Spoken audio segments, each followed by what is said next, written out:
Hello, everyone, and good afternoon. I'm Sensi Sewa, as you know, and I'm here in London. And today, my guest is Jim Marshall. And Jim is not a discoverer, but a creator. But he's going to tell us what he created. But before that, he's going to talk about his journey, what started, what happened in his life to lead him to where he is today. And Jim is in Arizona. So today, welcome, Jim. How are you?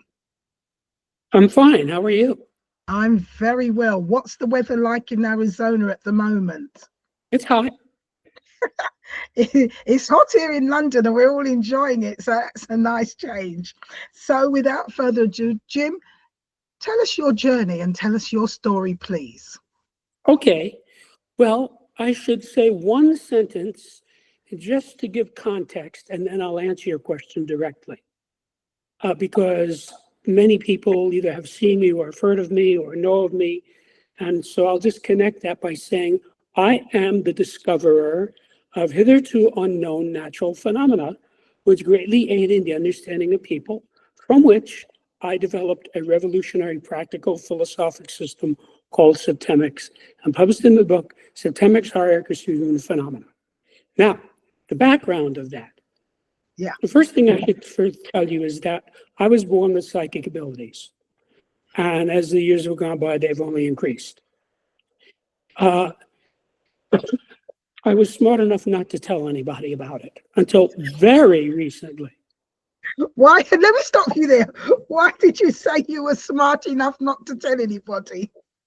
Because I could see they didn't have a clue. They weren't going to accept it, and they would use it against me. Oh, I understand. Go ahead. Go ahead, Jim. So I have no memory whatsoever of a time in this life when I was not intensely interested in learning everything taught in every university. Now, of course, that's impossible because nobody lives that long. But the drive was there. And that pushed me forward to learn. I started school when I was 3, and I have been engaged in education one way or another my entire life to this very day. Okay. I went to school for 28 years. I won scholarships, was an honor student. And as far as the journey to Septemics, the story really begins when I was accepted into engineering school at age 16.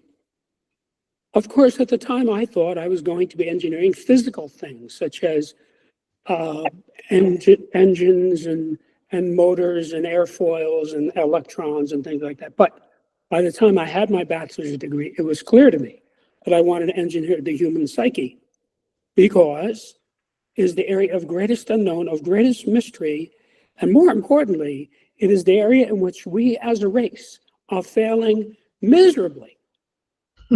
95% of the problems in industrialized society are because people don't understand people. Don't understand the wife, don't understand the husband, don't understand the son, don't understand the mother, don't understand the boss. It goes in all directions. This is a big problem. Before industrialized society, it was not a main problem. We were dying of yellow fever, smallpox, starvation, lions and tigers. That stuff is not going on anymore, okay? But the real problem now is that we don't understand people. So that is why more than 50% of the marriages in the United States end in divorce. Clearly, those people didn't understand who they were dealing with, or that wouldn't have happened. So to make a long story short, I had a long career as a human development engineer, working one-on-one with hundreds of clients of every description for cumulatively many thousands of hours. And all of my clients improved as a result of our interaction. But I started to notice incidentally that I could predict the outcome of the session. Let me stop you there, please, Jim. Now, you said right from the very beginning, you had psychic abilities. Yes. When you were a young child, say around 9, 10, What were you seeing? What were you doing? How did that affect you in your early days of life? Like when I was 9 or 10, is that the Well, age you're in? yeah, around, when you were that young, how was your psychic abilities coming through? How did it affect you with your family, your parents? And you didn't say anything, but did they notice anything? Were there things significant in your young days that really triggered you or made you really look at things further? Well, first of all, as regards my family, nobody in my family had a clue what to do with me. I was some alien thing that, the general reaction was, go away, kid, don't bother me. I was one of those irritating kids who wanted to know why and how of everything. How does the refrigerator work? How does the air conditioner work? How does the car work? How does the TV work? Well, that's somebody who grew up to be an engineer. Yeah. So the other thing is that I was a remarkably good student. And in retrospect, some of that was psychic ability because I had a photographic memory. So I could just look at the page. And then when they gave the test, I would turn to the page in my mind and just copy the answer down on the paper. Also, I absolutely knew from the beginning that I could not be destroyed. I knew that my body could be destroyed, but that the idea that I could die, I just thought that was utterly preposterous that anybody could think he could die. And it was one of the reasons why I said, I'm not going to talk to these people because they don't have a clue. So, let me say, so right from the age when you can remember, like from 3, you knew you had this ability. You understood a lot more than people around you. Your family looked at you as an irritable, not an irritable kid, but somebody who's irritating somebody simply because the continual questions you used to ask. Actually, I don't think that's accurate. I learned very quickly to just shut up. And Uh, that went through your school life as well, although you took in everything. Were you ever well, questioned? in school, it was different. Ah, The teachers, most of them, loved me. I was the perfect student. I did every assignment on time. I even did all the extra credit assignments. I got very high grades. I never disrupted the class. So the kids didn't like me too much, but the teachers loved me. probably considered to be a nerd when you got children who want to learn, who are going, they're looked on as being nerds. I don't know that I was looked at as being a nerd because I went to private schools. Oh, okay. I went to very good schools. In fact, and the prep school I went to, you had to take special tests to get in, Okay. So as is the case in college. So I was in prep school, first time in my life, I was surrounded by other boys who were at my level, yeah, which was a great relief to me. I fitted right in. yeah. But as I said, the teachers liked me much better than the students did. Because, I mean, the teachers became my friends. I would go out for a beer with my English teacher, you know. That happened right through college. The teachers who were smart enough could see this kid has something going. Aside from the fact that I got very high grades, Great. they could see there was something. I was in the math club. And what's interesting about that is I was the only guy on the football team in the math club. All the other guys in the math club were skinny guys with glasses, and I was this muscular guy. I didn't wear glasses back then. And I'm sure they looked at me and said, how did this guy get in here? This must be a mistake of some kind, you know. But that's sort of how my life was because I was good at all the subjects. And so I had to have different groups of friends. Like I had one group of friends with whom I would attend science and math lectures. And then I had another group of friends with whom I would attend plays and poetry readings. And then I had another group of friends with whom I would play sports, another group of friends with whom I would play music. I did all of these things well, and these groups of people hated one another. So Yeah. I had to keep them separate. I like them all. Yeah. And the same thing with the subjects. I love all the subjects. You know, like I had one buddy who went all the way through with me in prep school. Anything regarding math or physics, he was just a whiz. Anything else, he had a lot of trouble. I had to help him. Yeah. I had to help him with his English and with his Latin and with his history. And then I had another close friend who did not like math or science. He actually got out of taking physics somehow. Yeah. He didn't even take it. And like, you know, he and I would read books and discuss literature and things like that and go to plays and such. So that's sort of how my life always was, that I had to have groups of people. You know, as far as my family, when I was a little kid, I think they just sort of looked at me like, what? Because the truth was I was always the smartest person in the room, even when I was 5 years old. And people don't like that. Now, when you're a little kid, you don't know how to deal with that because you don't know any better. But I learned pretty fast to not let that happen and to sort of conceal how much I knew by just shutting up. You know, people would say stupid things and I wouldn't correct them. I would just let them be wrong, even though I knew them. So, didn't you, when you were younger, knowing that you had to treat people like this and knowing that you had to keep quiet, was that frustrating for you? no, it wasn't frustrating. You know, I could just see they were who they were. You know, they were interested in, like my parents. My parents had no interest in me whatsoever because I was a low maintenance kid. They told me once when I was 3, wash your hands before you come to the table. And I did it every day and I'm still doing it. So you see, they didn't have to spend much time on me. I just kept getting A's or 95 or 98, depending on the way they graded. And, you know, I always went to school. I always wore my uniform.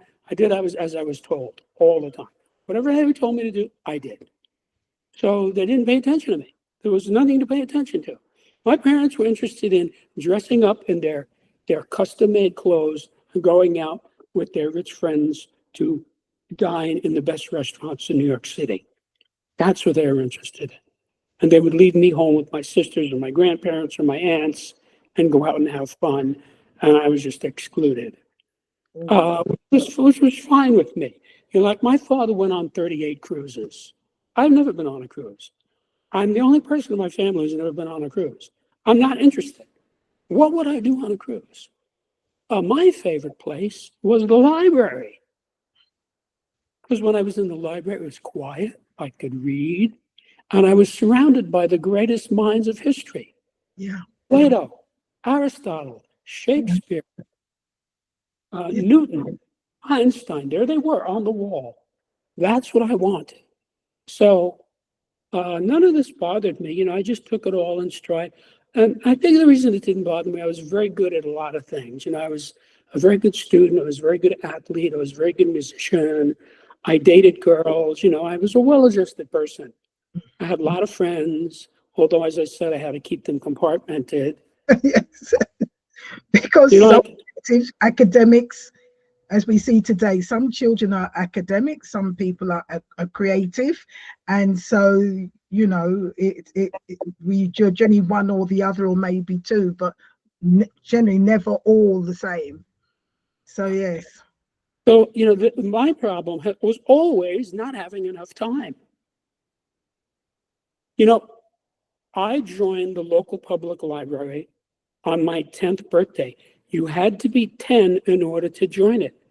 So for years, I was saying I wanted to join the library. I knew I couldn't do it until I was 10. On that day, my sister, who was older, took me to the library and I got my library card, and I still remember the first 2 books that I took out. So that was like, you know, I would do my schoolwork and then I would read my books. And you only were allowed the books for 3 weeks. You only could take so many books, and you only had 3 weeks. Every 3 weeks, I went back to the library and got 3 more. And that was like a regular thing, because my best friend was always the smartest kid in the class besides me. So what would we do? Let's go to the library. What have you got a book on the triumvirate? Oh, I'll read that next time, That was like a little book club. Yeah. And that was true in college too. I would take 18 credits, and then on evenings and weekends, I would study other things in other places, other institutions. My gosh. Yes. So that is how I became a polymath, and that is basically who I am. So there's a certain amount of aloneness. I can't say loneliness because I didn't really feel lonely, and I still don't feel lonely, because I felt very connected to spiritual forces, and I felt very connected to all these great minds. And as I said, the teachers liked me. So they would sort of, single me out for special things without my seeking that. But I learned, I'll tell you a funny story.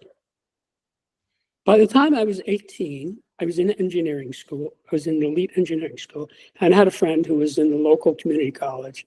He said, he's somebody I played music with. And he said, I know this girl and she's having trouble with algebra.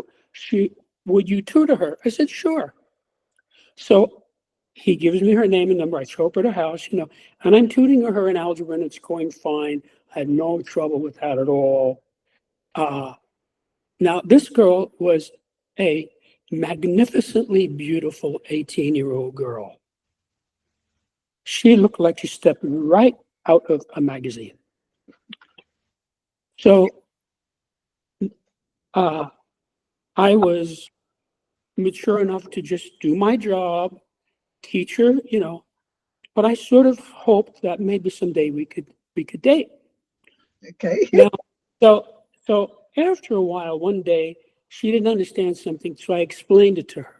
And when I finished explaining it to her, she looked at me with this deer in the headlights look like. And then she said to me, wow, you're really smart. And I knew immediately I could never date that girl because of the way she viewed me. Yeah. But I was too alien. Yeah. And so that was like, later in life, I was generally pretty careful not to let people know how much I knew, and not to let them know how. It would sort of come out anyway after a period of time. If I had a girlfriend, she would sort of figure out after a while that I was very smart, even though I was very reticent about it. It comes out. So, I remember I could, by the time I was 17, I was writing poetry in Latin for recreation. Oh my gosh. Well done. And the Aeneid, which is a 12-poem book written by Gaius Mario Virgilius, was a friend of the emperor. That was my favorite book. So I'm dating this girl, right? And she's comes to my apartment, and I took out my copy of the Aeneid, and I'm showing it to her. And I was sort of reading her pieces of it in Latin and then translating it to her in English, because this was something important to me. And this was a beautiful thing. I don't know if you've ever read the Aeneid, but it's the greatest work of Roman literature. It's a 12-book long poem. Epic poem. I've never read it. So, then they sort of figure out who you are, and things like that happen. But another thing happened with that same girlfriend, which is she had a whole bunch of friends. You know how that happens. She has a bunch of friends. I have a bunch of friends, and she said, we get together and play Trivial Pursuit. Why don't you join us? I said, okay. So I showed up at this Trivial Pursuit game, right? You would have just ripped them apart. Yeah. And so, there were times when, like something would come up, you know, that nobody else knew, and I knew it. And this kept happening. I knew every answer to every question. So one of the people there looked at me and paused and said, I'm never going to play this game with you again. They kicked me out of the group. Oh. That was the end. Now, I wasn't rude or anything. I just, you want to know the formula for the volume of a sphere? Okay, here it is.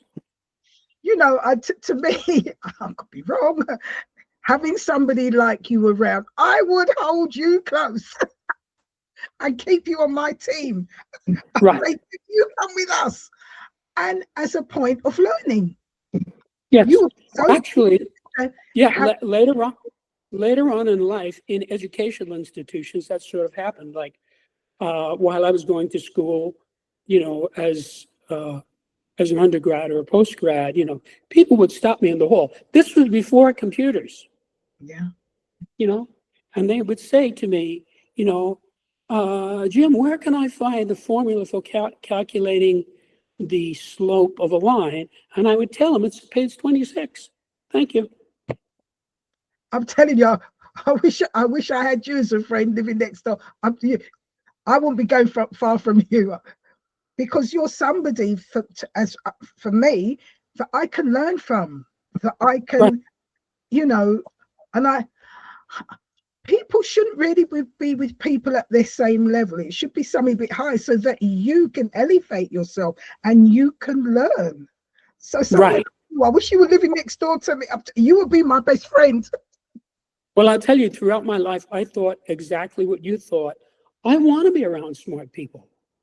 Anytime I got to be around somebody who knew something I didn't know, I became a student. I was at cocktail parties one day, and there was a guy there, this is many years ago, who had lived in China. Now, in those days, remember when Nixon went to China, that was a big deal, So this guy had lived in China. I had never met anybody who had lived in China in those days. So I became really, tell me about it. He told me all about living in China. I was very interested. So that's how I relate to things like that. I abhor small talk, and I want to really get down to the substance of things. And so, I would always ask interesting questions, which is why the teachers like me. Mm-hmm. Yeah. So I did that. The problem is, at this point in my life, most of my life I associated with people older than I. Yeah. As you can imagine, that's why I say the teachers like me a lot. Well, they're all dead now. Right? Yeah. So all of these older people who I associated with, who I learned from, they're all dead. Mm-hmm. So the other thing is my life went on. I just keep learning more and more and more. And when the internet came out, that was just a license to kill for me. So much knowledge. I was just wow. Yes. And this is like a continual thing to me. I'll think about, I wonder what happened to that actor, and I look, oh, he died in 1964. So I'm like continually absorbing. One friend of mine said that I'm like a human sponge. I just keep absorbing information. And that's how I eventually became a polymath. So now, as the creator of Septemics, I have become a teacher of Septemics. Can I stop you there, Jim? For those who don't know, could you tell us what is a polymath? A polymath is someone who's learned in multiple disparate subjects. Thank you. Historical examples are Thomas Jefferson and Erasmus. Okay. Erasmus was said to be the last human who knew everything there was to know on Earth. Okay.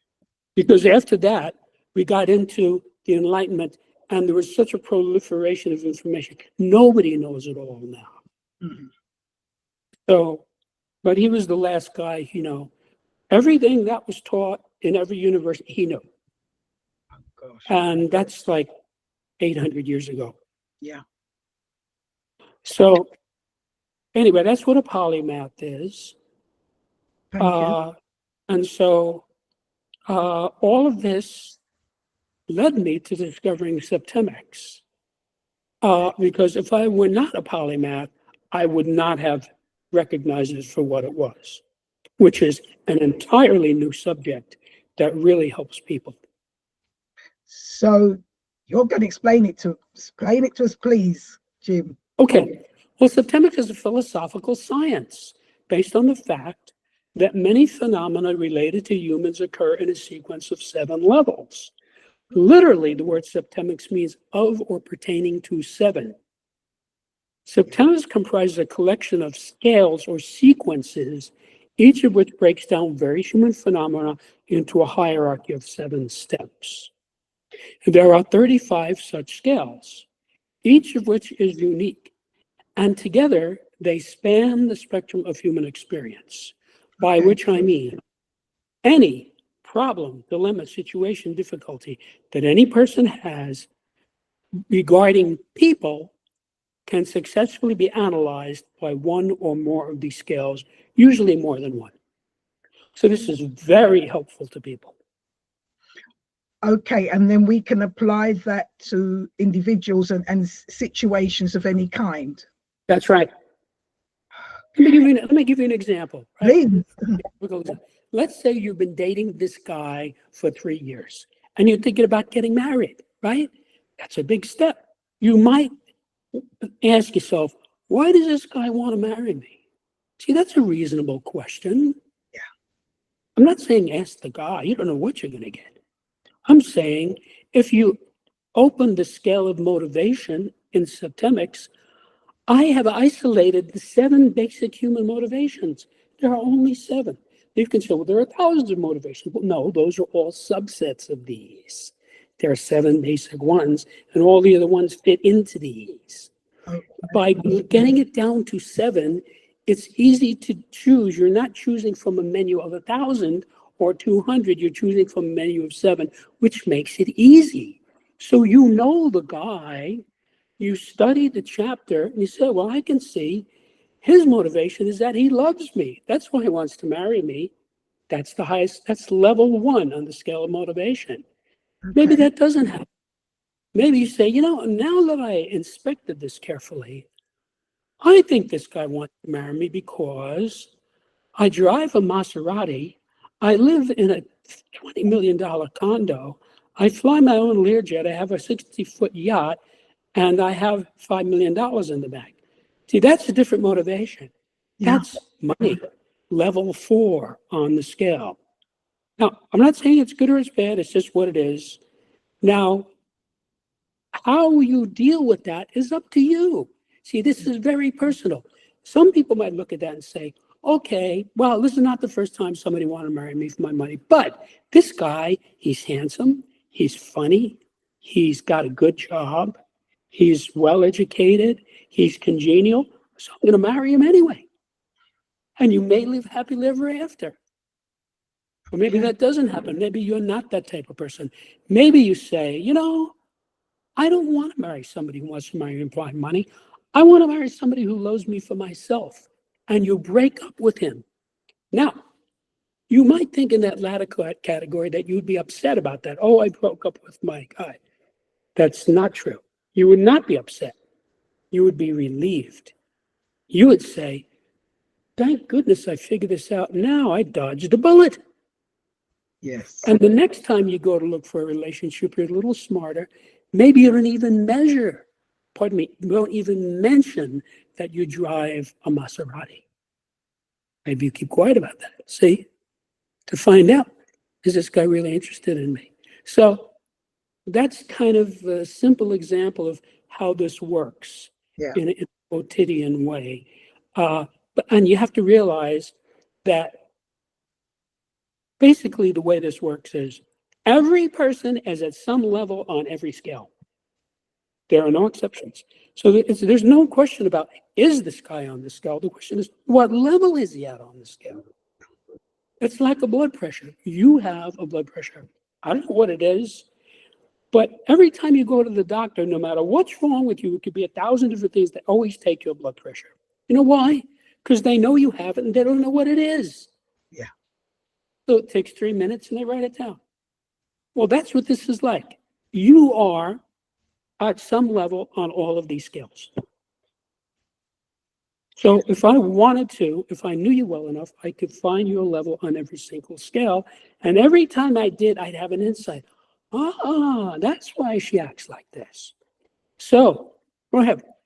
Yeah, interesting.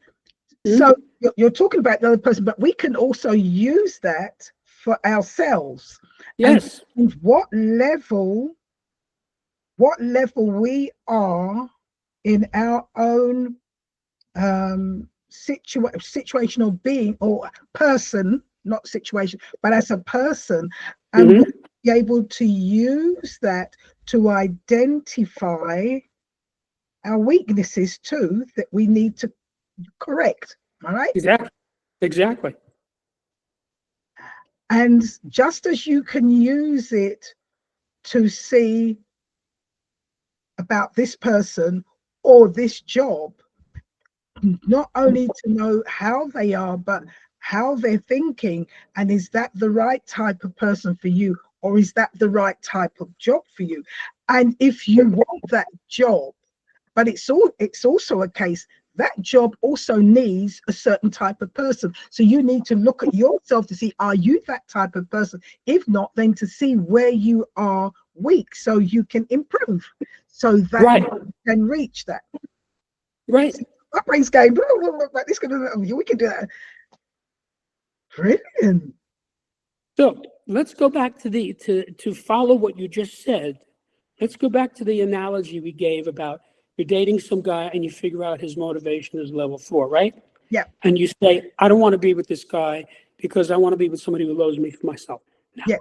Let's say you own a business and you're hiring a new salesman. So this guy comes in, you interview him, and it comes out in the conversation that this is a money motivated person, right? Yeah. This guy is, let's say you have a car dealership, right? He gets a percentage of every car he sells.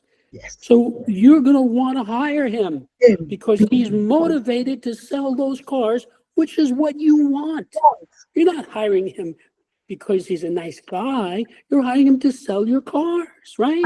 And if you're in a business where there's sales, you need somebody who's money motivated in order to make those sales. So that's the type of person you want.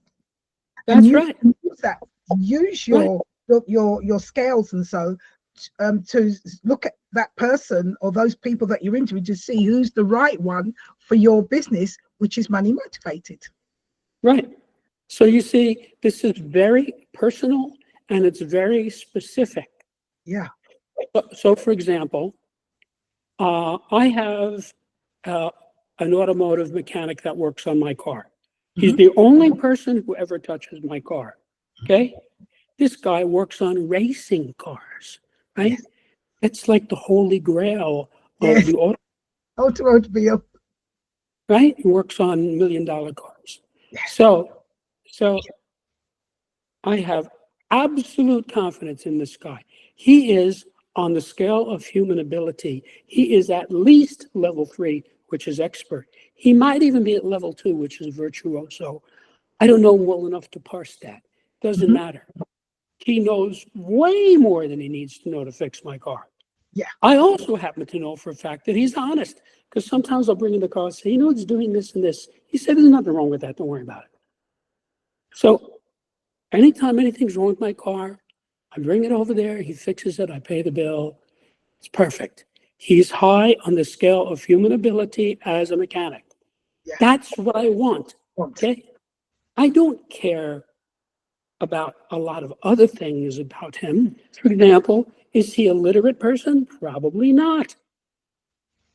But we're not going to sit around talking about Thomas Mann, we're going to, Jesus is going to fix my car. And that's, see, so it's a very specific thing, you know? Yeah. So let me give you an analogy to really explain in a general way why this is so useful. Let's say you find out that I'm into gardening, which is true, and you invite me to your home to see your garden. So I show up at Zenzi's house, and you take me in the garden, and they say, oh, Zenzi has irises, chrysanthemums, tulips, hydrangeas, bougainvillea, et cetera, right? Now, the reason I can parse it that way is I know a lot about flowers. Now, if you bring some 5-year-old girl into your garden and she looks at it, she's going to see and smell exactly what I saw and smelled. But all she can say is, these are pretty and they smell nice. Yeah. That's all she knows. Yeah. Right? And that's fine, she's a 5-year-old girl. But most adults are like that little girl as regards people. Yes. They don't know what they're looking at. You're so right, Jim. It's true. And that's why Just the outside. all over the world, Yes. people routinely elect morons and criminals to run their governments because they don't understand them. Oh, So now let's say some guy, right? He wants to meet a girl. He goes to a bar, right? yeah. And he meets some girl, right? And he thinks, well, she's pretty and she smells nice. So I'm going to get her number, right? That's what the little girl said in your garden. Yes. Same thing. She pretty smells nice. But who is she really? He doesn't know where she is on any of these scales. If he did, he would be able to make an informed judgment. And I'll tell you a perfect example. Many months ago, maybe about 8 months ago, I'm a single guy. I met this beautiful blonde. And so we were very interested in one another. This was looking very positive. And, you know, we were going through the usual getting to know you routine. You know, what kind of movies do you like? What kind of books do you read? Et cetera. There's a lot of that stuff, right? So we had at least a half a dozen conversations along those lines, which is what happens in an early relationship, right? So we're having a conversation and he goes, she's low on this scale. Okay. And we're having another conversation later on, she's low on this scale. And we get to another conversation as, she's low on this other scale. Wait a minute. This is a downscale person. Yes, she's beautiful and statuesque and glamorous and congenial, but she's at or near the bottom of these scales. Do I want to get involved with this? No. So I said to her, pass. No thanks. She was shocked. I'm sure I'm the first guy in her life who did that to her because she was so beautiful. Yeah. Guys would be lining up to get a date with this girl. I was not going to get involved because I could see that she was, anybody who's at or near the bottom of any of these scales is somebody you don't want to mess with. Yeah. So we didn't have a fight or anything. No bad words, nothing, you know. It was like, I just could see this was somebody I was not going to mess with. No. She was not the type of person you could see in your life and to continue that relationship that will fulfill you and make you happy. Because like all of us, there's certain things that we need and what we want to make us happy in a relationship. And initially we just see the outside that looks very nice, but later on as we go deeper in and we go beyond the surface, we then realize, that's right. Sometimes it's far too late. But it actually goes further. Late, but you're getting too deep. Yeah. Yes.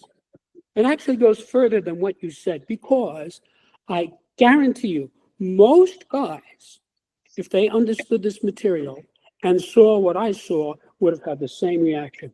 I'm out of here. Yeah. So in other words, if a person, I'll give you an example.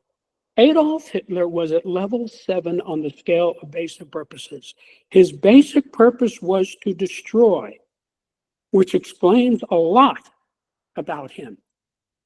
Now, anybody who's at or near the bottom of any scale is going to be the dregs of society, because every one of these scales covers the complete spectrum as regards the corresponding subject matter. So you're going to have the people at the top who are brilliant and beautiful and inspired, and people at the bottom who you don't want to get involved with. So anybody who reads this material is going to, make the same conclusion. Now, the people who might want to go out with her would be other people who are at or near the bottom of those scales. Yes. Like. Was that? Sorry, I was saying like attracts like. Right. Let's say we have a guy who's in the mafia, right? And he deals drugs. He might want to go out with her. The problem is somebody like that is not going to read this book. Even if he did read it, he wouldn't understand it. And even if he did understand it, he wouldn't apply it because it's contrary to his way of life. This book is about making people better, lifting people up, yourself and others both. And what I often say is, if you can read English reasonably well and you want to improve yourself or others, this book is for you. And of course, there are many people don't know this, but there are many people who have no interest in improving themselves or others. And this would include many categories of people: psychopaths, sociopaths, professional criminals, narcissists, serial murderers, corrupt politicians, war criminals, drug dealers, et cetera, et cetera, et cetera. What we would think of as the bad people in the world, they're not motivated to improve themselves or others, not at all. And the more you learn about people like that, the more that's true. Jim, the more obvious. Yeah, you can see. Your book sounds very interesting. Can you, do you work individually with people? Do you work with groups?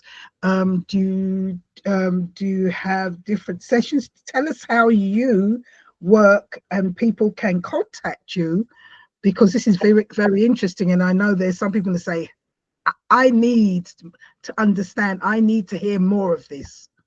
How can there's a couple of responses to that.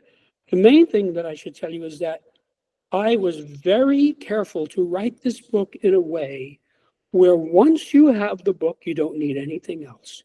You don't need a coach. You don't need a facilitator. You don't need a therapist. You don't need to join a religion or anything else. It's just you and the book. Okay. Now, I would say anybody who reads any book could have a dictionary handy. But everybody has a dictionary handy because it's in your phone. Yes. So other than that, you don't need other people. Having said that, I am still teaching people. And anybody who wants to contact me, my email address is on my website. My website is septemics.com. Can you say that again? Repeat it for us. Septemics.com. SEPTEMICS. Just go there and it says authors contact information, and it's all there, and you can contact me. And if you want, you can send me a nasty email. Oh, I know you won't be getting nasty emails. You'll get me very lot of inquiries saying, I need to hear more. I want to more. And your book is? Septemics, Hierarchies of Human Phenomena. Septemics of Hierarchy Human Phenomena. I'll say it again. Septemics, Hierarchies of Human Phenomena. Septemics, Hierarchy of Human Phenomena. So I hope everybody's got that. Septemics, Hierarchy of Human Phenomena. It's hierarchies. There are 35 hierarchies. 35. And this is all in your book for people to read? Yes. And is that the only book you have written? Yes. And that has everything that everybody will ever want. Well, I wouldn't go that far. Well, It doesn't tell you how to fix your car if you blew a no, gasket. but You know, to get it doesn't tell you how to fix your lawnmower. But to point them in the what right it tells you is how to understand people, including yourself, in a very easily digestible way, because this is based on natural law. I don't know if we have time for me to explain, but this was discovered in such a way that this is actually scientific information that I discovered and wrote down and basically gave to the world. So each one of these scales, several people have said, what book is your book like? And I have to tell them in all candor, I don't think there's ever been a book like this before. But each one of these 35 scales is expressed in what you could call a table or a spreadsheet. And that table is very similar to the periodic table of elements. Except it's not for matter, which is what the periodic table of elements is about. It's for these 35 categories of human phenomena. So there are 35 periodic tables in the book corresponding to these scales, which tell you all about the phenomena related to that. If we have time, I'll tell you the names of the chapters, and then you know exactly what subject matter is covered. If you can do that quickly, tell us the names of the chapters, please. Okay. Okay, of the 35 scales, 24 I call individual scales, and 11 are group scales. These are the individual scales. The scale of basic purposes, the scale of personal influence, the scale of choice, the scale of permeation, the scale of thought, the scale of identity, the scale of evaluation, the scale of motivation, the scale of control, the scale of stopping, the scale of scholarship, the scale of literacy, the scale of human ability, the scale of memory, the scale of spiritual identity, the scale of mental deletion, the scale of aberration, the scale of physical fitness, the scale of justification, the scale of belief, the scale of equanimity, the scale of attack, the scale of conflict, and the scale of reaction. And these are the group scales: the scale of relationships, the scale of life spheres, the scale of government, the scale of civilization, the scale of survival, the scale of management, the scale of exchange, the scale of communication, the scale of allegiance, the scale of sexuality, and the scale of politics. Any one of these scales by itself could dramatically improve your life if you study it and use it. You see, when you were saying there are seven categories or so, but then when what you've just read out, and to my listeners who are listening, there's a lot more in this book, and I, for one, I'm going to get it. I've heard about Jim, but I didn't understand about this, and this seems something really everybody should have in their home. Yes, definitely getting this book, definitely, because there's much more than the 7, and it goes deeper and deep, so that one can really go deep and see the different levels and understand quite deeply. And it's something that, like life, you take it step by step to see and comprehend and adjust to. Jim, it's been an eye-opener, and it's been very pleasurable eye-opener speaking to you. Before we say goodbye to you, is there a golden nugget or two that you can leave to my listeners that would point them in the right direction or help them in their way of thinking or doing through their life? Right. I'd like to say this. The data in this book is vital for every person, and can help you to achieve your goals faster and easier by explaining what might otherwise seem to be inexplicable or random. So all these inexplicable random, like, oh, I broke up with Mary Lou 18 years ago. What happened? Well, you read this book and you'll figure it out. And then you won't be carrying that around with you anymore, because you'll understand it perfectly. And then it's not a barrier. You let go of it. I've got nothing to say because I'm listening and I'm learning. I wish you were living next door to me.